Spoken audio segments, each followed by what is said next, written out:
আর জল দেখেছ টকবক করে ফুটছে। এর মধ্যে আমি আজকে একটা জিনিস দেব, কি বলতো, পালং শাক।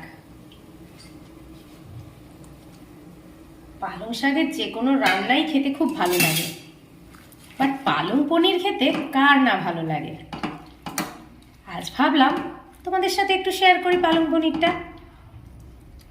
তাই তার জন্য পালং শাকটাকে একটু ভাপিয়ে নিতে হবে, সেটাই করতে শুরু করলাম। আমার পালং শাক ভাপানো হয়ে গেছে। এটাকে আমি জল থেকে ছেঁকে একটু বরফ গলা ঠান্ডা জলে দিয়ে নেব। ছেঁকে নিয়েছি আমি, এবারে এটাকে বরফ আর ঠান্ডা জল রেখেছিলাম তার মধ্যে একটু দিয়ে দিলাম। এটাতে দিলে একটা কি সুবিধা হয়, এর কালারটা চেঞ্জ হয় না। তাই এটাকে একটু ঠান্ডা জলে খানিকক্ষণ ডুবিয়ে রাখবো, 2-3 মিনিটের মতো। 2-3 মিনিটের মতন জলটায় ডুবিয়ে রেখেছিলাম। এবার এটাকে তুলে হাত দিয়ে একটু স্ম্যাশ করে জলটাকে নিগড়ে নিচ্ছি। সব জলটা নেগড়ানোর দরকার নেই, তো জলটা নিগড়ে আমি মিক্সিতে দিয়ে নেব। এটাকে আমি একটা পেস্ট বানিয়ে নেব। এতে দিয়ে নিচ্ছি 4-5 কোয়া রসুন আর 2 কোয়া আদার টুকরো। কড়াইতে দিয়ে নিচ্ছি কিছুটা পরিমাণে সাদা তেল। আমি একটু পনিরগুলোকে ফ্রাই করে নেব। পনিরগুলোকে ফ্রাই করে নিলে খেতে টেস্টটা একটু অন্যরকম হয়, কাঁচা পনিরটা ঠিক ভালো লাগে না।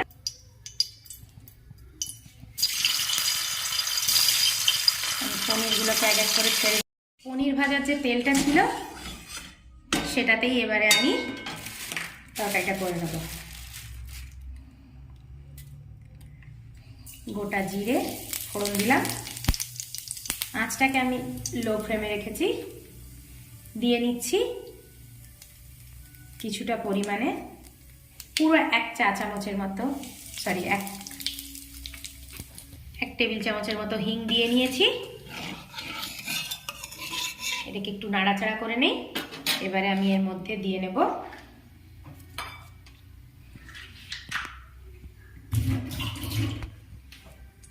একটা তেজপাতা,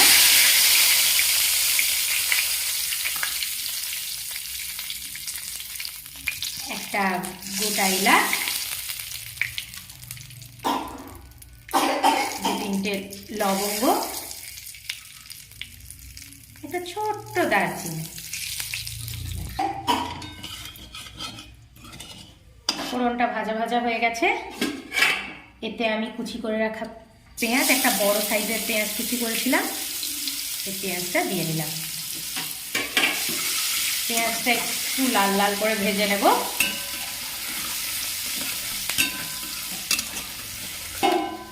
পেঁয়াজটা লাল করে ভাজা হয়ে এসছে।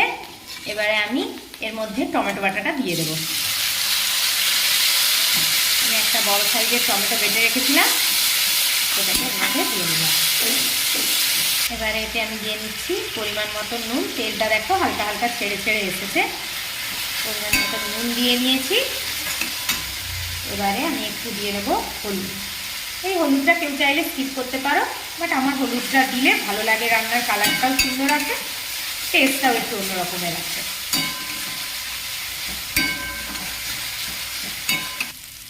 এর মধ্যে আমি আরেকটা স্পেশাল জিনিস অ্যাড করছি, সেটা হচ্ছে টক দই। আমি টক দইটা 2 বড় টেবিল চামচের মতো নিয়েছিলাম, নিয়ে ভালো করে এটাকে ফেটিয়ে দিয়েছিলাম। ফেটিয়ে তারপর এটা রান্নাতে দিলাম। দেখো মশলার তেল ছেড়ে এসেছে। এবারে এর যে আসল ইনগ্রিডিয়েন্টস পালং শাক, যেটা বেটে রেখেছিলাম আদা রসুন দিয়ে, সেটা আমি এবার এর মধ্যে অ্যাড করে দিচ্ছি।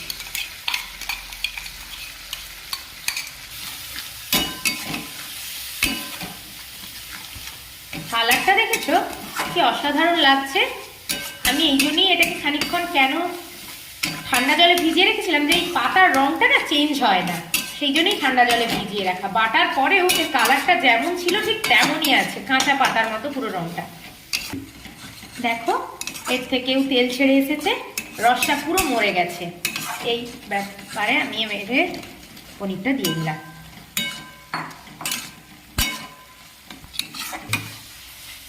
কালারটা দেখেছো কি সুন্দর লাগছে। এটাকে ভালো করে নেড়ে নেড়ে খানিকক্ষণ ফুটতে দিতে হবে। শীতকালে এই পালং শাকটা কিন্তু পাওয়া যায়, আর সবসময় পাওয়া যায়, কিন্তু শীতকালে পালং শাক খাওয়ার মজাটাই আলাদা। আর তার সাথে যদি একটু পনির পড়ে, জমে ক্ষীর।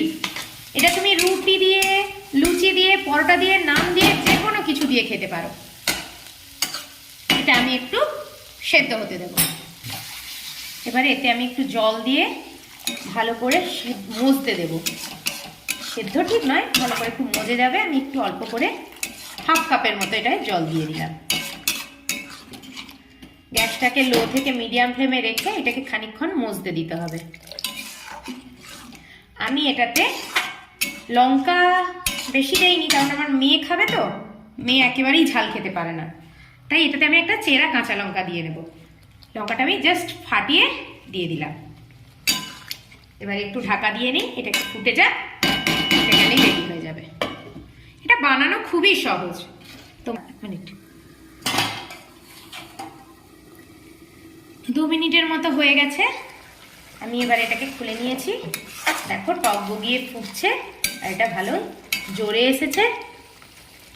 গন্ধটা কিন্তু দারুণ এসেছে। তোমাদের নাকে গন্ধটা পৌঁছচ্ছে না, বাট আমার নাকে পৌঁছচ্ছে। তোমরা বাড়িতে ট্রাই করো, তোমাদের নাকেও গন্ধটা পৌঁছবে। অসাধারণ গন্ধটা। এর টেস্টটাকে একটু ইনহ্যান্স করার জন্যে আমি 1 পিঞ্চ গোলমরিচ দিয়ে দিলাম। টেস্টটাও ভালো আসবে, ঝালটা খুব একটা লাগবে না, বাট গন্ধটা একটু অন্যরকম হবে।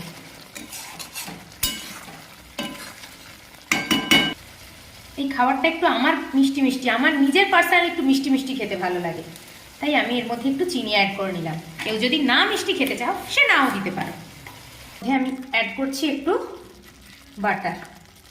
শীতকালে এই পালং পনিরে বাটার দিলে না, টেস্টটা যা আসে, অসম্ভব ভালো লাগে খেতে। বাটার। আমার পালং পনির প্রায় রেডি।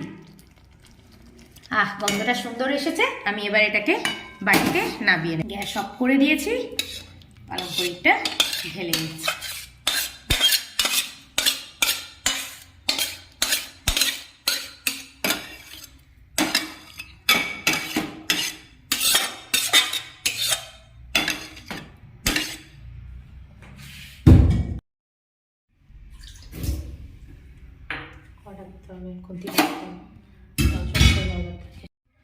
একটা তুলে তোমাদেরকে দেখাচ্ছি। কেটে ফেলেছি, দেখো কি সুন্দর সফট হয়েছে। খেয়ে বলছি তোমাদেরকে, ফাটাফাটি লাগছে। তোমরা প্লিজ বাড়িতেই পালং পনিরটা ট্রাই করো আমার মতো করে।